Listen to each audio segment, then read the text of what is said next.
Good morning. Today we are going to begin with a little bit of massage work on our hips to bring some awareness to what's going on between the leg bone and the pelvis.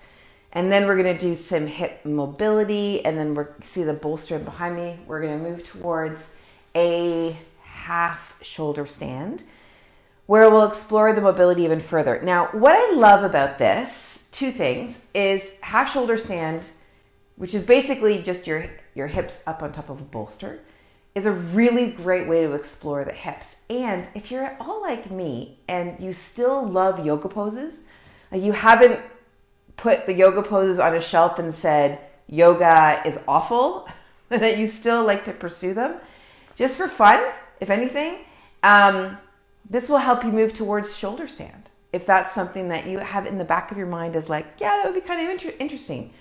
So we're going to begin with this ball. You can hear my voice. My voice is a little like 10 to 5 in the morning-ish, isn't it? So it's a little bit froggy. All right, we're going to begin here, and we're going to take the ball under the hip. You can do this. You can do this on your back, right? So on the back, it's like this, taking the ball on your hip, and either whether you're in sitting or in lying down. You could even do this against the wall too. I want you just to find some of the points that are a little bit sweet, yeah? And just hang out and allow the massage ball to allow some pressure. I love these massage balls solely for awareness. When I use them, I don't typically use them to release any tissue. I know that there's tissue being released, but that's not my intent around utilizing them. My intent is to become aware of what's actually there and what's going on, yeah? And then from there, as I continue to improve in functionality, then those little areas around my hip, those start to fade, yeah? So not surprisingly, when I started to sit a lot more in front of my computer on the floor through COVID and I wasn't being as active, my hip got a little bit more limited. Same with my shoulders, same with all parts of me, yeah? So as I've been doing these practices and other things in my life and shifted up how I sit in front of my computer, now as I play with this, it's a lot different. You know what's cool? Is I'm older. I'm older than I was back in March, and my tissue can still change. Tissue can change no matter your age. Yes. Okay, good. All right, good. So then bring that down. Let the ball come off to the side. Okay. Now, bring over a bolster. Now I've got, this setup I have is a bolster and a pillow because I like, for what we're doing, I like it a little bit higher. But you can use a bolster, you could even use a block if you wanted to. So we're in Baddha Konasana here, and I've got the bolster right up to my legs and my bum. And you could, if you wanted to, you could do it instead like this. That's totally fine. You can have two bolsters or blocks on either side of your leg. That's fine too. It's really like what props you have. I was teaching a client yesterday and she was using blankets and pillows and all sorts of stuff. Like you use what you have, right? You don't need bolsters. You just want to have your legs raised a little bit just to enable yourself to relax, your pelvis, your breath.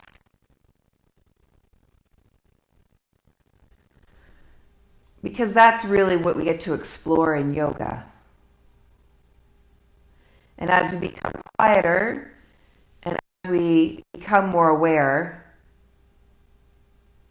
we can start to see the little dots, like connecting the dots, and we can recognize more and more of what's related, whether it's physically, whether it's mental, emotionally, or whether it's somato-emotionally. we begin to see how all of these pieces of us are correlated and are connected to how it is and how we feel.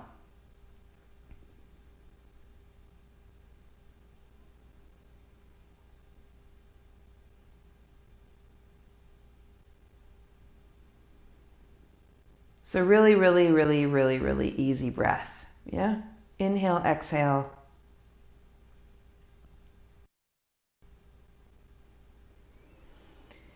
And just notice where you're at and how you are and what's what.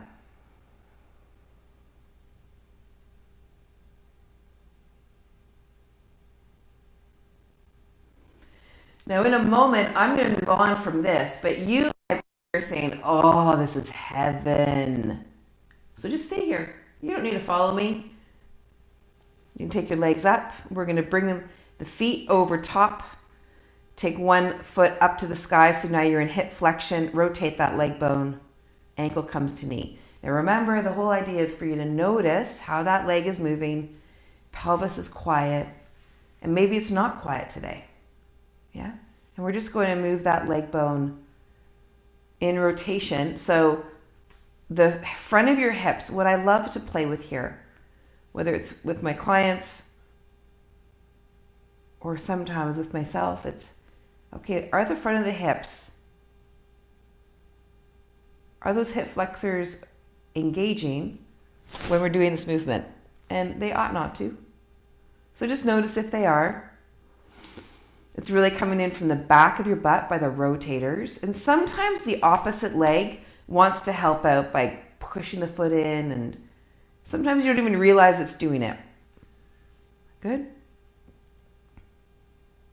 Okay, and then ankle comes off. Let's go to the other side. Our compensation patterns are incredibly brilliant. How's that for a description? Incredibly brilliant. There's such a great way of working around something. Right? That's the brilliance of it. If we didn't compensate, we wouldn't do anything. Trouble is that the compensation is not the way we're meant to be moving. So it can get fatigued, and then compensations stack up on compensations, and then we create all sorts of issues. Okay, good. Lovely. All right, I'm going to take part of my setup here aside for a second because I want to do a little bit of rotation. So we're going to take that ankle back up onto the knee, and we're just going to go left to right. Notice how you're controlling the movement. If you're controlling it through the hip flexors, if you're controlling it by sliding the foot, if you're gripping your jaw or utilizing your shoulders, when really where it ought to be is in your abdomen, like that your abdomen's controlling the movement. But just notice what you want to do. So say your jaw is getting all involved. It's not about getting the movement right. It's like, let's move in the range where your jaw doesn't get involved. Let's go in the range where your shoulders don't get involved, where your toes aren't gripping, right? So that's how you keep it super easy. So it's not the righteous way or here's the right way of doing the movement. It's just noticing the components of the movement and what are you in fact doing. It's this awareness piece that's so important. Okay, good. And then take the ankle off. Take a pause for a moment. And let's bring the other leg up and over we go.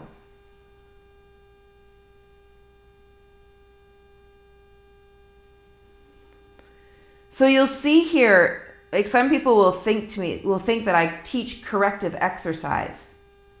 And I don't see it that way. I just teach people how to move better, how to reduce their compensation. And then the real piece that I'm teaching people is this awareness, right? Like of what else bubbles up, which often is the obstacle to your recovery and healing. And then when you get aware of that and you work with that, then things move a lot faster. That's when pain really starts to go away. So it's not something you have to manage or deal with, but when you work with the things that are actually correlated to the pain. So I'm not helping you get rid of the pain. I'm helping you move better, which as a result helps reduce and eradicate the pain. See what I mean? Okay, so I'm going to bring my pillow. I'm going to make my tower a little bit higher. We're going to start to move into like a half shoulder stand. Okay? So I'm going to put this off to the side for a second. My cat is coming along for the ride. Okay, so I'm going to lift my hips up and I'm going to, the mat's coming along for a ride again. There we go. Okay, so I'm coming up like so. You can come up just on one bolster. It's totally up to you. Yeah. I'm going to actually show you something. You can even use a block and just be here. You can be right here. And then bring your feet up.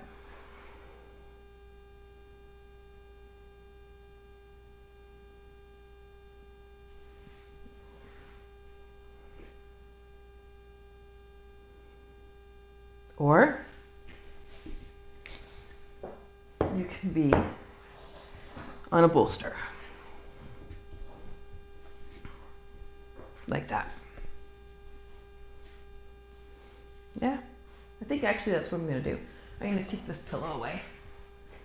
I'm going to keep my tower lower. Okay, so up we go.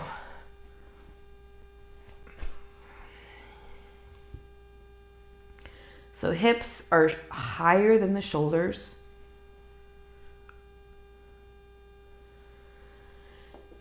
So you determine what makes the most sense, right? So it could be that the block is better. It could be the bolster is better. You may even want a higher tower like I had there. Or you could not be on a tower at all. You could be flat on the ground. You determine what makes the most sense. So even though I've called this hips to half shoulder stand, this piece of it might not work for you at all. Okay? All right. So now from here, let's cross an ankle over. Slide that ankle down. Move that ankle. Or sorry, your hip. So we're doing something similar to what we just did. And then begin to move through your hips and on both sides. So the left and the right leg is moving into hip flexion. My pelvis is staying on the bolster. It's not coming off the bolster. I'm not sliding like this. My pelvis is staying where it is. I get to play here.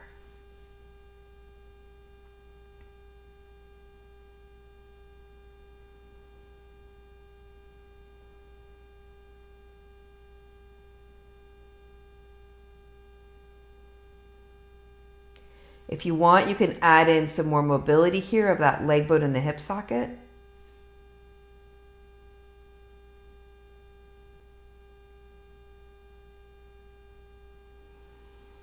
Or you can just be here. Okay, let's bring that leg back up. Other side, cross. Move through the hips. Lots of people find that when your hips are higher, it's easier for them to find the movement of the hips. So it can be a way towards better function, right? They can't find it with their bum on the floor. So with it elevated, they can. And then as they grow better and better movement with their hips elevated, then they lower their pelvis to the floor and then they continue to improve in function because they can do more. So you can rotate this leg bone or you can just keep it still. It's totally up to you.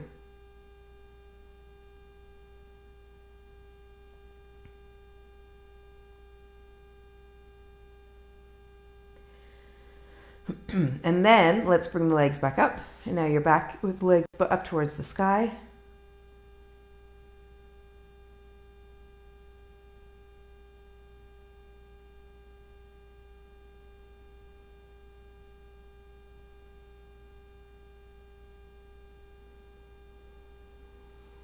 Okay, so now we're going to drop one foot to the floor and have the toes touch the floor. That's it. And then bring that leg back up. Drop that foot to the floor and tap and then back up. Okay, so we're moving through the knee and through the hip. The pelvis and the torso remain the same. So if you find that you're having to slide through your torso or your pelvis comes into an anterior tilt, then consider not taking the toes all the way to the ground. Pay attention to the movement and the hip socket. Good.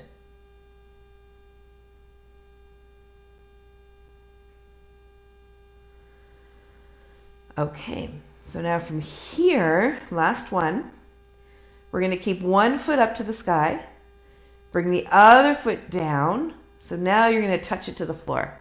Okay. You can have the leg that's to the sky, it's my left leg. We can have it straight or you can have it slightly bent. It all depends on what's going on for you in your hip and your back.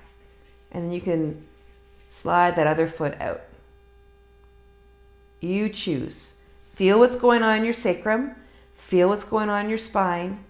Feel what's going on in your pelvic floor. You might end up all the way out, or you might have your knee and your hip in some flexion. Totally up to you.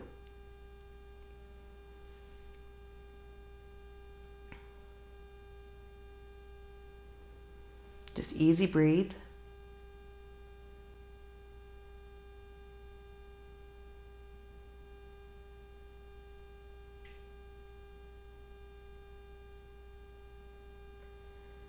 And then start to bring the foot that's on the floor, bring that up to the sky.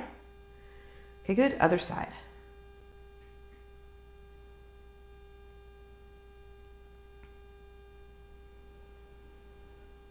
Inversions can be so fascinating for circulation and for lymph flow. I remember early on in my yoga days, I'm now sliding my leg out away. Early on in my yoga days, I remember reading about how inversions can be really grounding and can let your feet feel really good. And I didn't believe it. And then I was at a trade show conference standing on cement. And at the end of an 8-hour day, I came home and did legs up the wall. And then I became a believer. It was like the heaviness and the soreness of my feet from the day of being on a cement floor just vanished. And my legs just settled into my pelvis. Yeah, it was quite interesting. And then bring that back. Good. And then back up. Okay, lovely. So allowing those legs to really settle into the pelvis. Legs are like wooden telephone poles. Pelvis is like some mud. Just let those legs rest in your pelvis while you're in this inverted position. And you could be legs up the wall instead.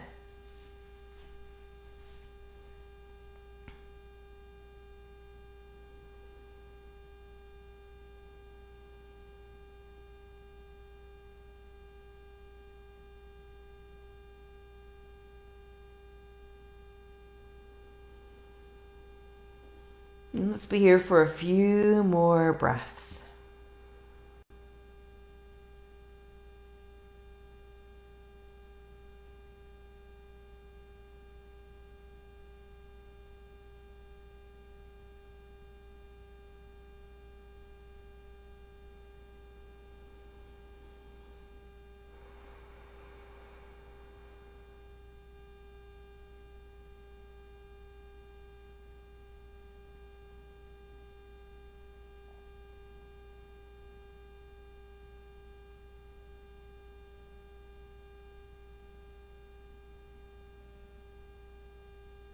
And then gently bringing your legs down one at a time. Lifting up your hips and then bringing that bolster away. Okay. And then just resting back. You can let your legs stretch out. And now notice what it is that you feel through your legs and your pelvis and your torso.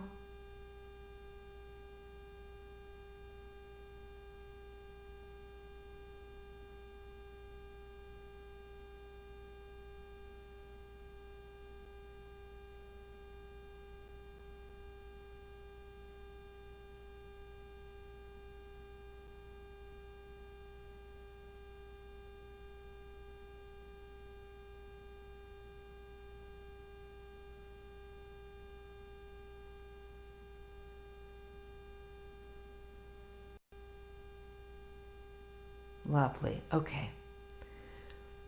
You can stay here for as long as you would like. You may even find that you want to do some other movement or some other breathing.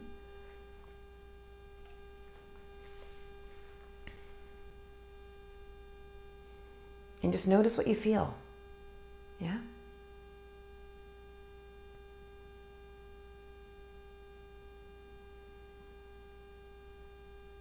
And then when you're ready to move, check back in with your breathing. Check back in with yourself.